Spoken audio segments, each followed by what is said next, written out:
For our Caribbean brothers and sisters, where tourism accounts for more than 30% of total GDP, economic growth is expected to drop by 1%.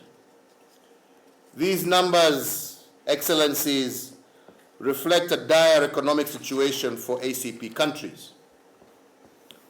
In addition to COVID-19, many of our countries are also simultaneously tackling other challenges.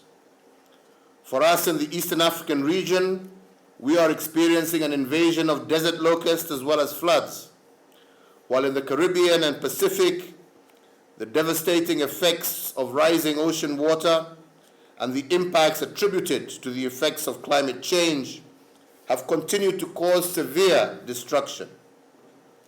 Almost all of our countries are struggling with a heavy debt burden that reduces fiscal room for maneuver.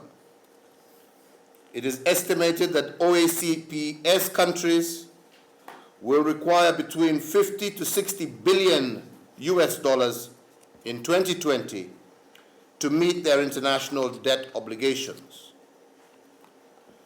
A core objective of our organization, therefore, is to serve as a forum for formulating and coordinating common positions on global issues, and COVID-19 is indeed one of those.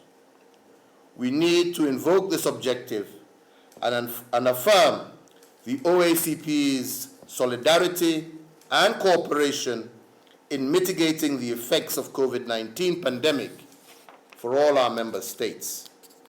For our Caribbean brothers and sisters, where tourism accounts for more than 30% of total GDP, economic growth is expected to drop by 1%. These numbers, Excellencies, reflect a dire economic situation for ACP countries. In addition to COVID-19, many of our countries are also simultaneously tackling other challenges. For us in the Eastern African region, we are experiencing an invasion of desert locusts as well as floods, while in the Caribbean and Pacific, the devastating effects of rising ocean water and the impacts attributed to the effects of climate change have continued to cause severe destruction. Almost all of our countries are struggling with a heavy debt burden that reduces fiscal room for maneuver.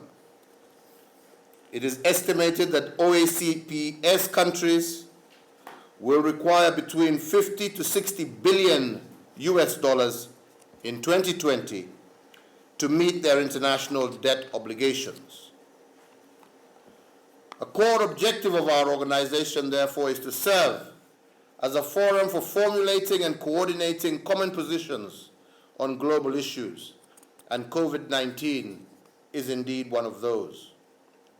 We need to invoke this objective and affirm the OACP's solidarity and cooperation in mitigating the effects of COVID-19 pandemic for all our member states.